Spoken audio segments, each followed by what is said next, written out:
Assalamualaikum warahmatullahi wabarakatuh, Sobat Gear dan Saiti dan psikosomatis dimanapun kalian berada. Saya doakan kalian semoga senantiasa setiap harinya mengalami perubahan yang terlihat. Insya Allah setiap harinya sensasi-sensasi yang kalian rasakan di badan kalian mulai perlahan-lahan hilang dan insya Allah sampai pada tahap kesembuhan. Amin teman-teman. Sahabat Gerd Anxiety dan psikosomatis, bagi kalian yang baru pertama menemukan channel Kang Ujub ini, saya mengajak kepada kalian untuk bisa mendukung saya dengan cara subscribe channel saya dan aktifkan notifikasi agar kalian mendapatkan informasi dan notifikasi terbaru dari saya teman-teman. Karena saya akan terus semangat mengupload video seputar asam lambung GERD Anxiety kepada kalian teman-teman. Semoga saja ini bisa menjadi jalan ikhtiar untuk kalian setiap harinya itu setidaknya ya berkembang untuk bisa sampai pada tahap kesembuhan. Insya Allah, amin teman-teman. Teman-teman sahabat GERD Anxiety dan psikosomatis, bagi kalian teman-teman, sesuai dengan judul yang saya tulis, cantumkan pada video ini teman-teman, kita akan fokus membahas pada saat pemulihan ya, pada saat pemulihan apa saja yang harus kita jaga teman-teman ya, apa yang harus kita jaga, apa yang harus kita hindari teman-teman. Tonton terus video saya ya, disimak ya, jangan di skip-skip biar teman-teman paham bagaimana dan apa yang harus kita lakukan ya.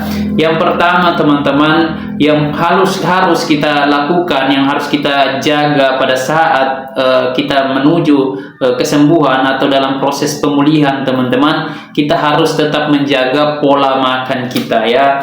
Kenapa pola makan ini menjadi sangat penting untuk kita jaga teman-teman?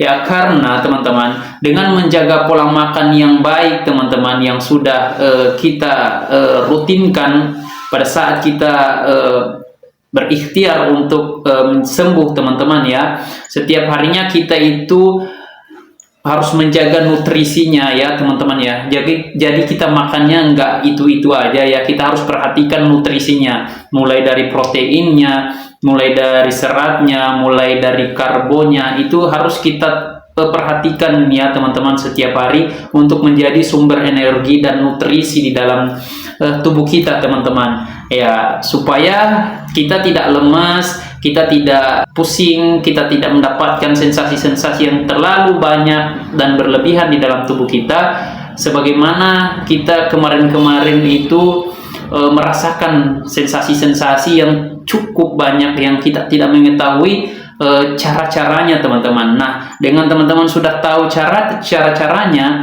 ini harus teman-teman jaga dan konsisten ya, konsisten. Bukan berarti saya itu melarang setiap makanan yang ingin teman-teman coba, tidak. Silakan semua jenis makanan teman-teman coba ya. Nah, yang saya tidak sarankan kepada teman-teman adalah ketika teman-teman itu sudah mulai bandel lagi nih ya, ingin semuanya dimakan ya, teman-teman itu mungkin merasa teman-teman sudah mulai agak baik, ada pemulihan, jadi sudah bandel lagi, ingin makan sembarangan ya teman-teman. Tidak seperti itu. Boleh ya sesekali ya teman-teman, kalau memang lagi pengen makan yang pantangan, dengan sesekali aja ya teman-teman ya, dengan dengan ukuran yang sedikit aja ya, yang penting udah kemakan ya teman-teman ya. Tapi ingat teman-teman, manakala kita tidak menjaga ya, dan apalagi itu terulang setiap harinya teman-teman ya, hari ini gorengan, besok gorengan, besok lagi gorengan, besoknya lagi gorengan. Nah teman-teman, ini tuh ya lama-lama kita malah akan lebih lama untuk sembuh ya teman-teman, bukannya lebih cepat sembuh, kita lebih lama lagi. Nah ketika teman-teman ini keseringan ya, maka teman-teman akan kambuh lagi ya, akan dapat dimana saat-saat teman-teman itu akan kambuh lagi. Nah kenapa? Karena posisi lambungnya itu belum benar-benar bisa pulih total untuk teman-teman bisa makan itu semua teman-teman ya, sebagaimana dulu sehat itu belum bisa teman-teman. Nah makanya biar teman-teman mendapatkan hasil yang maksimal, itu teman-teman wajib ya harus menjaganya. Jangan ngawur dulu teman-teman makannya ya. Itu yang pertama. Yang kedua yang harus teman-teman jaga adalah waktu istirahatnya ya, waktu tidurnya. Kenapa teman-teman? Ya lagi-lagi ada orang banyak yang yang masih suka bandel ya, akhirnya dia kambuh lagi nih teman-teman ya. Oke, dia menjaga pola makannya, tapi pada saat di saat pemulihannya dia ternyata tidak menjaga waktu tidurnya teman-teman. Akhirnya esok harinya dia tidak punya energi yang cukup, badannya rasanya lemas ya, nggak ada semangat untuk beraktivitas. Akhirnya dia ke bawah lagi pikirannya ya, akhirnya dia kambuh lagi teman-teman ya, padahal dia sudah jaga makannya tapi dia abaikan tidurnya ini teman-teman. Nah, ini harus dijaga teman-teman ya pada saat pemulihan, biar semakin hari lambung kita ya, organ pencernaan kita itu dia memperbaiki dirinya teman-teman dengan waktu kita istirahat tidur yang cukup. Nah, dengan waktu istirahat dan tidur yang cukup ini teman-teman, sel-sel dan jaringan-jaringan kita itu akan meregenerasi lagi, termasuk alam bawah sadar, pikiran kita juga akan lebih fresh teman-teman di saat kita bangun. Nah, itu teman-teman yang harus kita jaga. Yang berikut teman-teman yang harus kita jaga, yang terakhir ya, yang ketiga ini teman-teman adalah bagaimana kita menjaga pikiran kita ya, jiwa kita, kesehatan mental kita ya. Ini saya jadikan satu teman-teman, menjaga pikiran, kesehatan mental kita ya teman-teman ya. Kenapa saya katakan demikian? Karena yang membuat kita kambuh itu tidak hanya makanan teman-teman, tidak hanya bagaimana kita oke, kalau kemarin-kemarin mungkin kita sering membahas pikiran-pikiran negatif yang sering mengarah kepada takut, sensasinya yang muncul, dada sesak ya, kemarin-kemarin yang sering kita bicarakan ya, perut begah atau takut kematian, mungkin takut penyakit berat ya, takutlah hal-hal yang negatif lah, yang aneh-aneh lah. Nah, yang kali ini teman-teman, ini ada lagi nih yang harus kita jaga lebih dari itu teman-teman ya, yaitu bagaimana kita menjaga mental kita dalam keadaan yang stabil teman-teman. Pikiran kita tetap dalam keadaan yang terjaga, terkendali. Dalam hal apa? Jangan sampai kita di saat kita sudah pada saat kita mengalami pemulihan, kita ini ngumpulnya sama orang-orang yang sembarangan teman-teman. Misalnya kita udah sering ngumpul sama orang-orang toksik ya, orang-orang yang hanya akan memperkeruh keadaan mental dan psikis kita. Dan kita teman-teman harus menjaga itu ya, agar kesehatan mental kita teman-teman selalu dalam keadaan stabil. Nah, ketika kita tidak menjaga itu teman-teman ya, maka ini bisa jadi satu pemicu tubuh kita itu akan lama sembuhnya ya.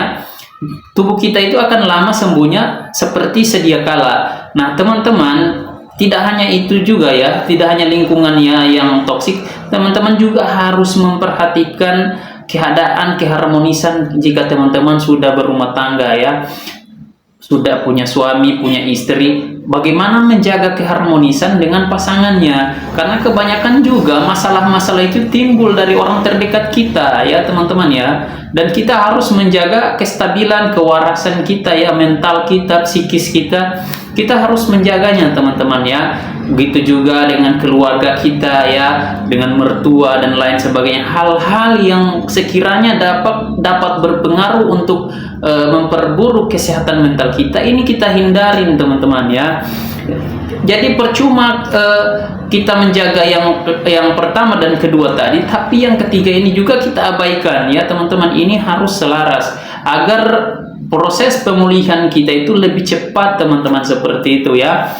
Ketika kita disiplin ya, ketika kita disiplin menjaga tiga ini, saya yakin teman-teman bisa sembuh teman-teman. Saya yakin teman-teman bisa sembuh total dan teman-teman bisa mendapatkan kehidupan sebagaimana teman-teman ingin dambakan kembali sewaktu teman-teman dulu suka beraktivitas, happy, ceria orangnya ya, nggak ada beban ya. Teman-teman bisa mendapatkan hari-hari yang bahagia kembali. Itu saya yakin teman-teman. Yang penting teman-teman disiplin ya, dan pada saat pemulihan itu teman-teman harus konsisten ya, harus konsisten. Ingat teman-teman, yang paling terpenting adalah keyakinannya. Ini tidak kalah pentingnya teman-teman. Teman-teman melakukan semua itu harus dengan dasar niat yang yakin, tekad yang kuat kalau teman-teman itu bisa sembuh ya. Kenapa? Kalau teman-teman tidak meyakini diri teman-teman, walaupun teman-teman menerapkan pola-pola tadi, tapi hati dan jiwa teman-teman berada dalam keraguan, maka teman-teman tidak akan sembuh ya. Karena itu punya konektivitas yang sangat-sangat erat teman-teman ya. Karena memang ini tuh tidak hanya secara psikis kita, tapi terkait erat dengan masalah psikis kita teman-teman. Dan itu insya Allah ketika teman-teman sudah konsisten ikhtiar dengan 4 pola, dan pada saat menjaga waktu pemulihan itu teman-teman konsisten dengan prinsip itu, insya Allah teman-teman bisa mendapatkan kesembuhan itu, tentunya dengan keyakinan yang ada di dalam diri teman-teman. Saya doakan kita semua ini mendapatkan kesembuhan itu. Amin ya rabbal alamin. Sekiranya video saya ini teman-teman bermanfaat buat kalian, bantu saya dengan subscribe channel saya teman-teman, dan biar saya tetap semakin semangat mengupload video seputaran asam lambung, GERD, anxiety, dan psikosomatis kepada kalian. Oke, sampai di sini dulu saya akhiri. Assalamualaikum warahmatullahi wabarakatuh.